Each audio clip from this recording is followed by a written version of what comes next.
All right, quick reaction to the Boston Celtics trading Jrue Holiday to the Portland Trailblazers for Anfernee Simons and 2 second-round picks. Right off the bat, thanks you, Jrue Holiday, for your tenure in the Boston Celtics uniform. Without him, we wouldn't have won a championship. He was that impactful on both sides of the ball. Just doing all the little things that you want a player of his caliber to do. He's done it over the course of his career since Philly, New Orleans, Milwaukee, helping them win a championship as well. Just a consummate professional.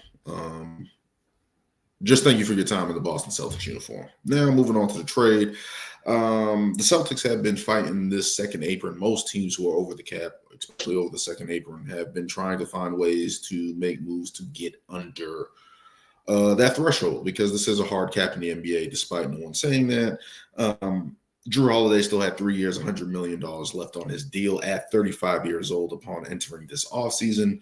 11.1 points per game, 3.9 assists. Had a couple injuries, especially with his shoulder and stuff like that, heading into the playoffs, and was pretty good in the New York Knicks series, especially on the defensive end, being able to shut people down and still being able to be a top guy on that end of the floor. Shooting splits took a little bit of a dip, but still valuable. There were rumors about a bunch of teams wanting to go after him: Dallas, Clippers, Houston, before the Boston Celtics moved him to Portland. Basically, the biggest thing was his contract, especially with 3 years, roughly $100 million left on the deal. And Portland became a bidder for him. Portland, looking to move on from Anfernee Simons, opened up minutes for the young guys, Scoot Henderson, Shaedon Sharpe, and that young core over there in that backcourt. Now adding Jrue Holiday.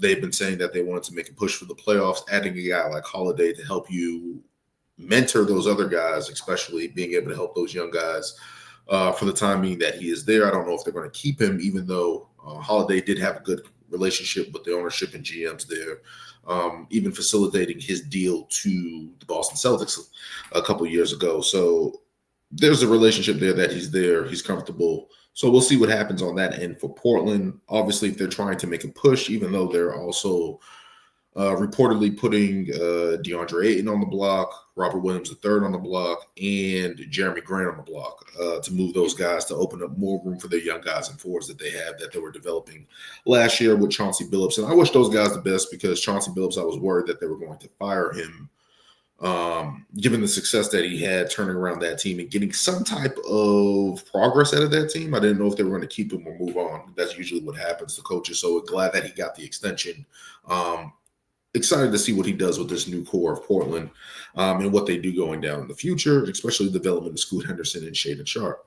Now, Anfernee Simons, who's been in the league, I think 7 years, 6-7 years or so, was there since the Damian Lillard days, coming to the Boston Celtics in 2 second-round picks. I did not see this coming. I did not think Anfernee Simons would be coming to the Boston Celtics. Did not see that. I thought Orlando would have been a target before the Desmond Bane trade. I thought a couple other teams probably would have been in the mix for him, but not the Boston Celtics. I did not see this. I do not know how the Boston Celtics pulled this out.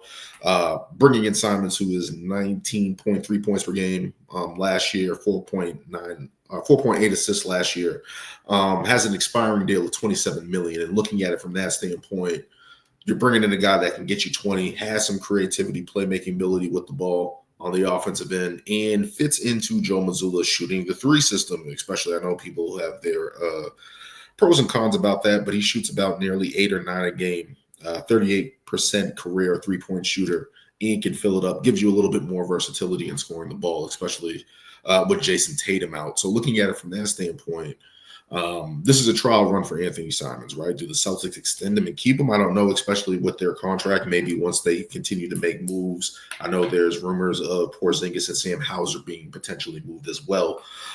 So looking at it from that standpoint, Anfernee Simons is going to get a point in time to get some minutes here in Boston, especially I know people are high on Peyton Pritchard filling that role of Jrue Holiday being traded. As well as maybe even potentially keeping either one of these guys in the 6-man role. I know Anfernee Simons already said that. He come out and said that he has a chance to win here. And I'm interested to see how this plays out. I think him and Derek White could work together in the backcourt as well. I think he can work off coming off the bench, especially a team that needs scoring off the bench.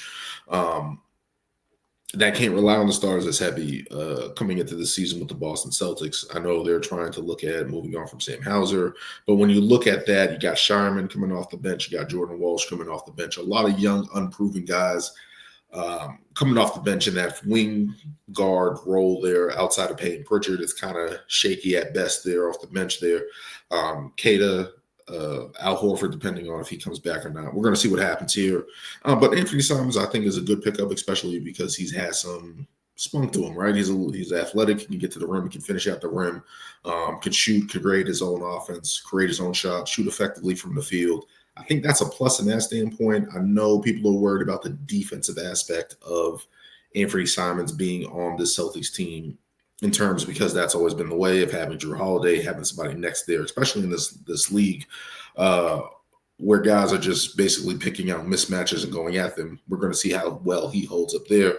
Now, looking at what this could be for the Boston Celtics, now this can be a trial run for Anfernee Simons, even auditioning for other teams. Some people are even saying that Anfernee Simons is already being routed. Some people are thinking that he's going to be routed somewhere else, that he won't suit up for the Boston Celtics. I think he's going to suit up for the Boston Celtics. Looking at it from that standpoint, I think you can be traded after December 15th or whatever if you sign deals in the offseason or whatever the case may be. It's at least a trial run for him for the first couple of months here, even going all the way to the NBA trade deadline to see what he can produce here, if he's going to be a good fit here, if he's going to be another fit for another team, if this is another play for the Boston Celtics to get multiple players now that they're creeping towards underneath the second apron. We'll see what they can do. But I do like the move for the Boston Celtics doing this, getting Anfernee Simons. I think he's a good player, good young player, only 26 years old, obviously looking for a contract extension. So we'll see how that plays out as well. As for Jrue Holiday to potentially help Portland push their way into the play-in playoffs, that's what they're hoping for.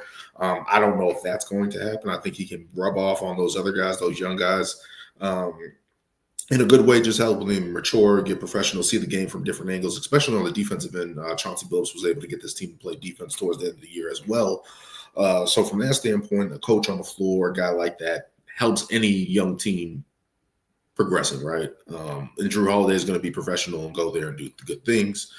Looking at it from that standpoint, I do think they still have potential suitors out there.